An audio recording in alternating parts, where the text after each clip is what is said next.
सर्वांना नमस्कार. ऑफिसवाला लव with passion या स्टोरीचे 126 एपिसोड यापूर्वीच अपलोड केलेले आहेत. कृपया ते सगळे एपिसोड ऐकण्यासाठी आपल्या चॅनलला भेट द्यावी. जितेंद्रने आता नयनाचं काहीही ऐकायचं नाही असंच ठरवलं आणि तिला सांगितलं सरळ की जर तुला इथे राहायचं असेल तर तू सुद्धा या घरची कामं केली पाहिजे. जर हॉटेलमधल्यासारखं ऑर्डर सोडून राहायचं असेल तर तू हॉटेलमध्ये जसं रेंट देते खाण्यापिण्याचे राहण्याचे तसे इथे सुद्धा रेंट दे, नाहीतर बाहेरचा रस्ता पकड. आणि आता अहंकारी नयना सहजासहजी अशी हार मानणार नव्हती आणि ती गेली आता तरी जितेंद्रसाठी नाश्ता करायला. आणि आता तिला काही येत सुद्धा नव्हतं. ती पुन्हा जितेंद्रकडे पाय आपटत गेली आणि म्हणाली, जितेंद्र, मला ओन्ली अँड ओन्ली सँडविच येतं, मी तेवढंच करणार, तुला तेवढंच खावं लागेल आणि पुन्हा माझ्यावर ऑर्डर सोडू नकोस.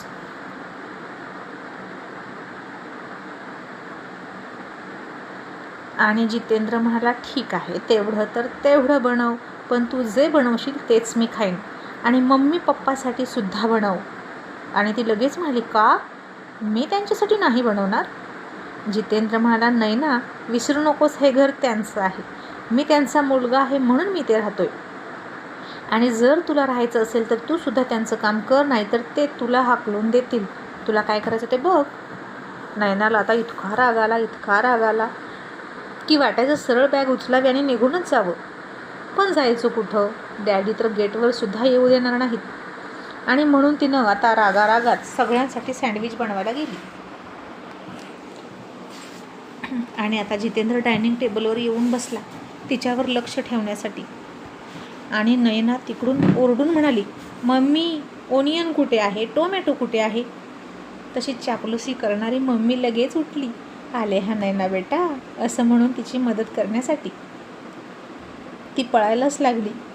ती या बाईला तर कधी अक्कल येणार होती कुणास ठाऊक. कुणासमोर वाकावं आणि कुणासमोर झुकावं हेच तिला कळत नव्हतं. आणि जितेंद्र तिला लगेच म्हणाला, मम्मी खाली बस, इथूनच सांग तिला कुठं काय आहे, ओनियन टोमॅटो. ती घेईल तिच्या हातानं. आणि मग मम्मीनं सांगितलं. मग नयनानं ते रागात घेतलं आणि कट केलं. कसं बसं सँडविच बनवलं आणि म्हणाली, आता जसं झालं असेल तसं खायचं.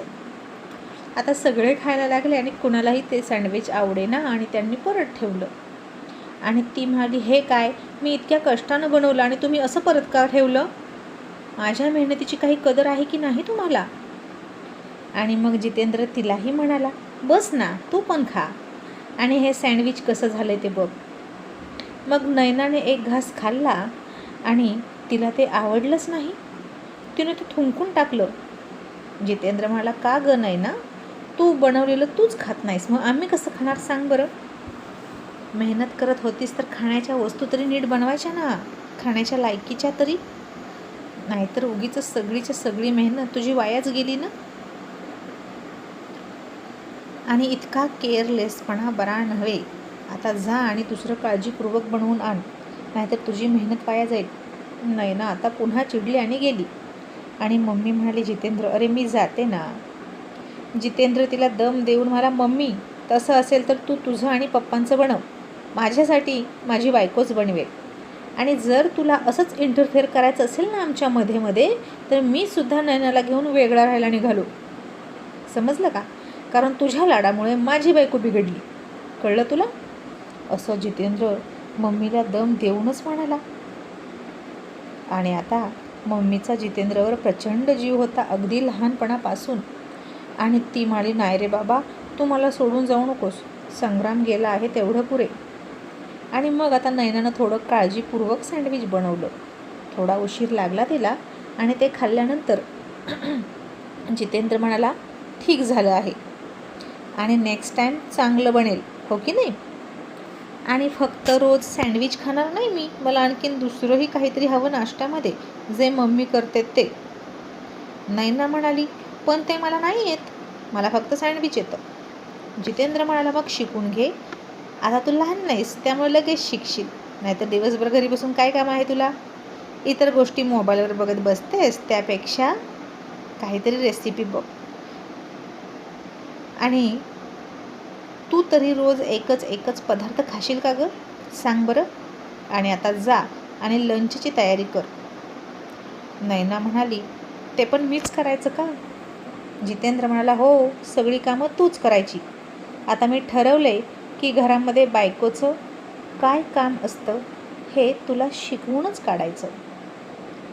तुला बाहेरून काय हवं असेल तर ते मला सांग, मी आणून देतो. मग सांग, आज संडे आहे, काय करशील? नयनानं खूप तोंड वाकडं केलं आणि म्हणाली, पुलाव करता येईल. जितेंद्र म्हणाला, आता लंचमध्ये पुलाव खायचा का? बरं चल ठीक आहे, तेवढं पण मी खाईन. डिनरमध्ये काय करशील? नयना पुन्हा विचार करून म्हणाली, डिनरमध्ये सुद्धा पुलावच करता येईल, मला दुसरं काही येतच नाही. जितेंद्र थोडासा विचार करून म्हणाला, ओके, जोपर्यंत तुला बाकीचं काही येत नाही तोपर्यंत मी पुलाव खायला तयार आहे आणि तू सुद्धा पुलाव खायचा, समजलं? स्वतःसाठी तरी दुसरं काहीतरी बनवशील ना, मग बघू, मी पण तेच खाईन. आणि उद्या ऑफिसला जाताना मला माझा नाश्ता रेडी हवा, त्यामुळे लवकर उठायचं. आणि आता नयनाला खूप म्हणजे खूप विचित्र वाटत होतं. इतक्या वर्षात कधी माहीतच नाही ना असलं काही करायचं. मग आता त्रास होणारच. मग आता तिनं पुलाव केला, तो सुद्धा अतिशय खराब झाला होता. आणि आता ती म्हणाली, आता काय करू? दुसरा पुलाव कधी करायचा? आता पुलाव बनवून सँडविच बनवणं इतकं सोपं नाही ना. आणि मग या पुलावचं काय करायचं? तो वाया जाणार, असं ती गोड बोलून म्हणाली, म्हणजे जेणेकरून हेच खावं त्यांनी. मग जितेंद्र म्हणाला, मम्मी, तुझ्या सुनेला बचत करायला शिकव आणि या पुलावमध्ये मॉडिफिकेशन करून आणा. जा मम्मी. आणि आता संग्रामची मम्मी गेली आणि मग त्या पुलावमध्ये थोडंसं हा सॉस टाक, तो सॉस टाक, असं करून एक सुंदर रेसिपी करून आणली. तोपर्यंत संग्रामचे पप्पा त्याला हळूच म्हणत होते, जितेंद्र, तू ना खूप सॉलिड आहेस रे. जे मला इतक्या वर्षात या घरात करायला जमलं नाही ते तू केलंस. आणि खरं सांगू का, मला वाटलं माझी मुलं पण माझ्यासारखी शेळी मेंढीसारखी खाली मान घालून राहतात की काय, पण तू ना खरा वाघ निघालास.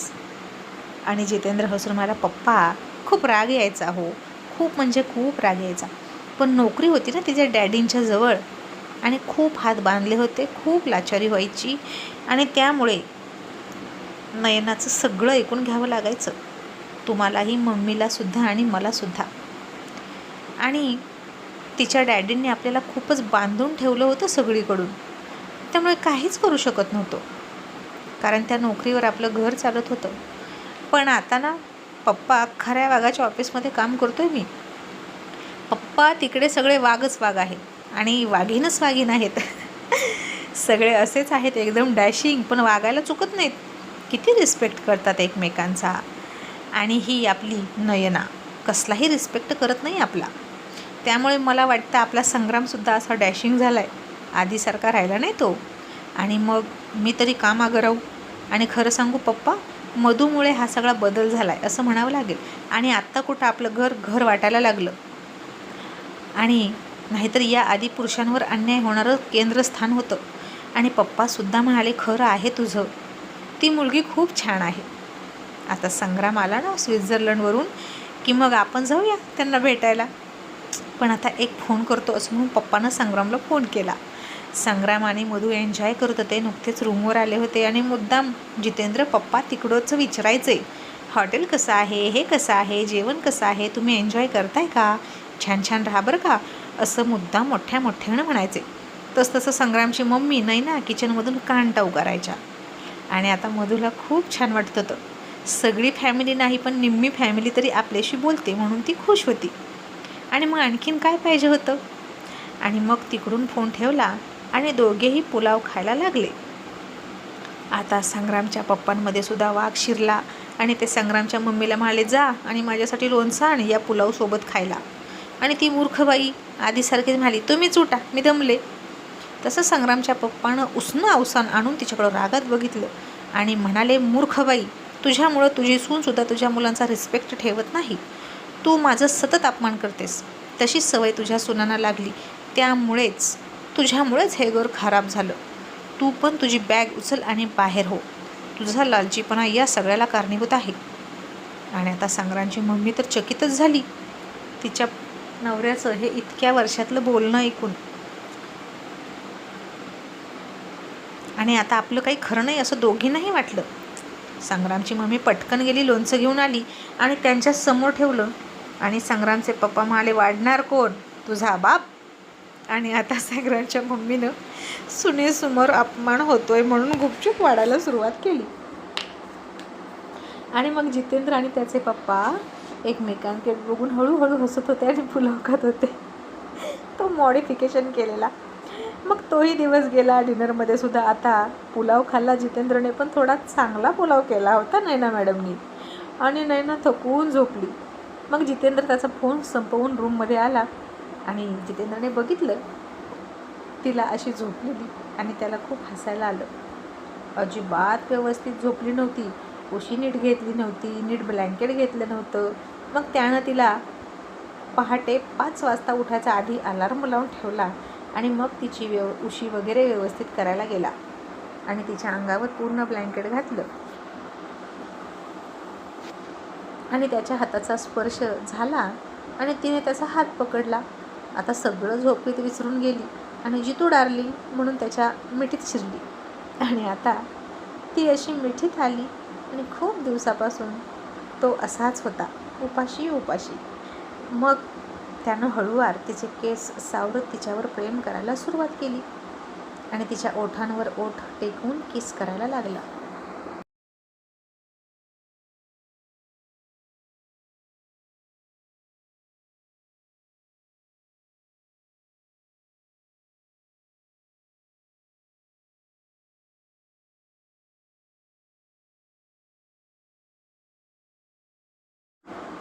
आणि आता बघता बघता दोघांचेही कपडे बाजूला पडले आणि तो तिच्या अंगावर आला आणि ती जागी झाली. तसं तिला आठवलं त्यानं आज दिवसभर दिलेला त्रास आणि ती चिडून म्हणाली, जितेंद्र बाजूला हो, अजिबात माझ्याजवळ येऊ नकोस. आणि जितेंद्र म्हणाला, का? हे सुद्धा बायकोचं काम आहे, समजलं? ती म्हणाली, मग जर जवळ यायचं असेल तर मला रेंट द्यावे लागतील. आणि जितेंद्रला तिचा खूप राग आला. त्यानं चिडून तिचे केसच ओढले आणि म्हणाला, मला रेंट मागतेस रात्रीचे, तेही नवऱ्याकडून? तू लग्नाची बायको आहेस, वेश्या व्यवसाय करणारी वेश्या नाहीस. आणि कबूल कर तू वेश्या आहेस, मग तुला रेंट देतो. आणि त्याआधी तुझ्या मम्मीला विचार, तिनं तुझ्या डॅडीकडून रेंट घेतले होते का आणि तुझा जन्म त्या रेंटमधूनच झाला आहे का? तशी नैना झरझर उतरली आणि तिला तिच्या विचारांची थोडी लाज वाटली. आणि जितेंद्र तिला म्हणाला, जर रेंटवर देऊनच समाधान मिळवायचं असतं तर लग्न कशाला केलं असतं मी? नैना, तू स्वभावाने थर्ड क्लास आहेसच, पण विचारांनी सुद्धा थर्ड क्लास आहेस. चल हो बाजूला. असं म्हणून त्यानं तिला झिरकाडलं आणि बाजूला सरकवलं आणि कपडे घालायला लागला. आता नैनानं त्याला मिठी मारली आणि म्हणाली, सॉरी जितू, मी ते टिट फॉर टॅट करण्यासाठी म्हटलं, सॉरी ना. जितेंद्र म्हणाला, तेच ना, तुला कितपत प्रत्येक गोष्टीत टिट फॉर टॅट करायचं आहे माझ्यासोबत? पण तू हे विसरतेस की मी पुरुष आहे आणि तू स्त्री आहे. मी करतो ती कामं तू करू शकशील का? बोल, करशील का? मी कष्ट करतो घरासाठी, माझ्यावर इतकं टेन्शन असतं, आजपर्यंत तुझ्या प्रत्येक इच्छा पूर्ण केल्या, तुझ्यासाठी इतका अपमान सहन केला वेळोवेळी, तेही तुझ्याच डॅडीकडून. त्या बदल्यात मला काय मिळालं? आणि आता तू मला रेंट मागतेस का? मग जेव्हा माझ्याकडे रेंटचे पैसे येतील तेव्हा माझ्याकडे ये, किंवा जो तुला जास्त रेंट देईल त्याच्याकडे जा. नैना, तुझ्यावर खूप प्रेम केलं मी, पण त्यातून मला काहीच नाही मिळालं. असं म्हणून जितेंद्र दुःखी झाला आणि झोपला. आणि आता नैनासुद्धा निराश होऊन झोपली. एकतर तिला तिच्या भावाचं सुद्धा टेन्शन होतं आणि ती म्हणाली, जितेंद्र, माझा भाऊ ठीक होईल का रे? तुला काय वाटतं? सांग ना मला, मला त्याचं पण टेन्शन आहे रे. आणि जितेंद्र रागात म्हणाला, देवाकडे प्रार्थना कर, मला नको विचारू. मला आता तुला सहानुभूती देण्याची सुद्धा इच्छा नाही एक जोडीदार म्हणून. स्वतःच्या भावाची कशी काळजी वाटते आणि माझ्या भावाचा पावलोपावली अपमान करत होतीस त्याचं काय? मला अजिबात दया माया येत नाही तुझी आणि तुझ्या फॅमिलीची, असं तो रागात म्हणाला. ती तशीच निराश होऊन झोपली. मग पहाटे 5 वाजता अलार्म वाजला आणि जितेंद्र तिला म्हणाला, उठ, नाश्ता बनवायला जा. आणि ती तशीच झोपेत उठली आणि म्हणाली, मी नाही, मला झोप आली आहे. जितेंद्रने तिच्या तोंडावर पाणी मारलं आणि म्हणाला, उठ, आता पूर्वीसारखं 12 वाजेपर्यंत लोळत पडायचं नाही, कारण आपण राजकन्या नाही, आता आपण मिडल क्लास नवऱ्याची मिडल क्लास बायको आहोत. तुझं राज्य संपलं, आता इथे माझं राज्य सुरू.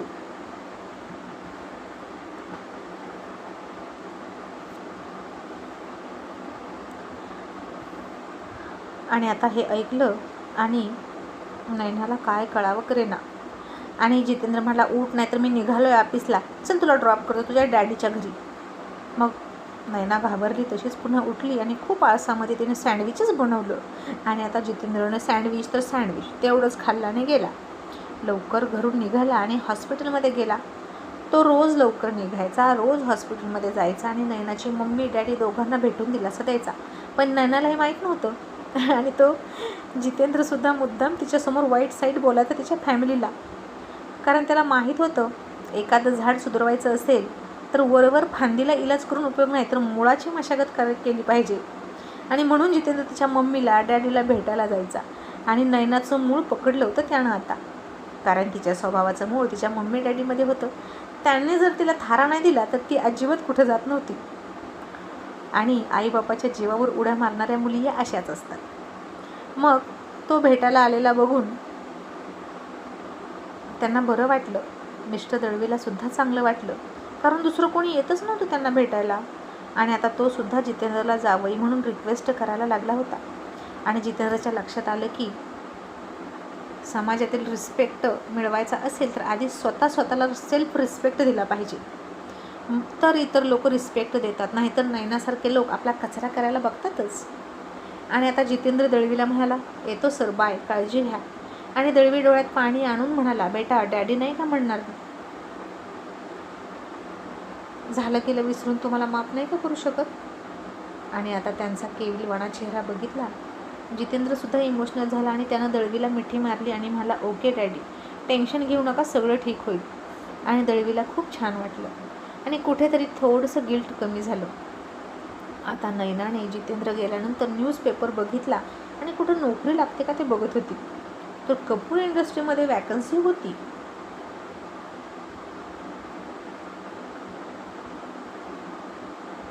कारण तिथले सगळे अनुभवी वर्कर इंद्राच्या ऑफिसमध्ये गेले होते, त्यामुळे इथे वर्करची गरज होती. आणि नयनाला छान वाटलं, आपले डॅडी तिथं CEO आहेत, आपल्याला नोकरी लगेच मिळेल असं अजूनही तिला वाटायचं. आणि ती गेली नोकरीसाठी. आता जागा तर भरपूर होत्या.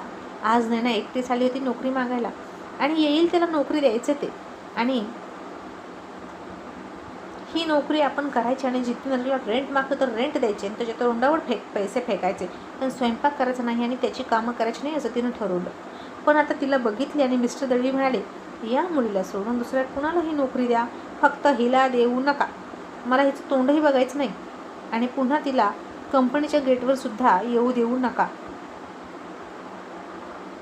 आता असं चक्क नयनाचे डॅडीच म्हणाले आणि नयनाचा चेहरा खूप खूप पडला आणि ती डॅडी म्हणून रडायला लागली. पण दळवीनं तिला अजिबात दया माया दाखवली नाही आणि कपूर इंडस्ट्रीजमधून चक्क हाकलून दिली.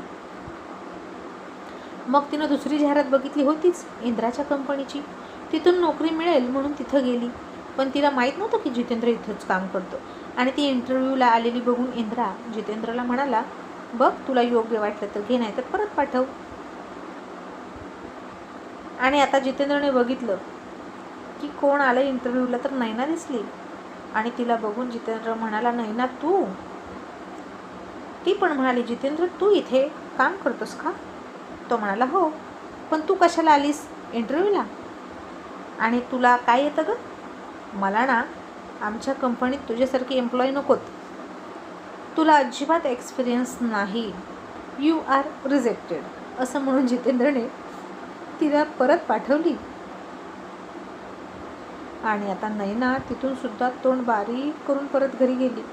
आणि बापाच्या जीवावर उडा मारणं फार सोपं, पण स्वतः बाहेर पडून नोकरी मिळवण्यासाठी खटपट करणं म्हणजे किती धक्के खावे लागतात हा पहिला अनुभव तिला मिळाला. आणि घरात येणारा पैसा सहज येत नाही हे सुद्धा तिला कळेल हळूहळू. Thank you so much.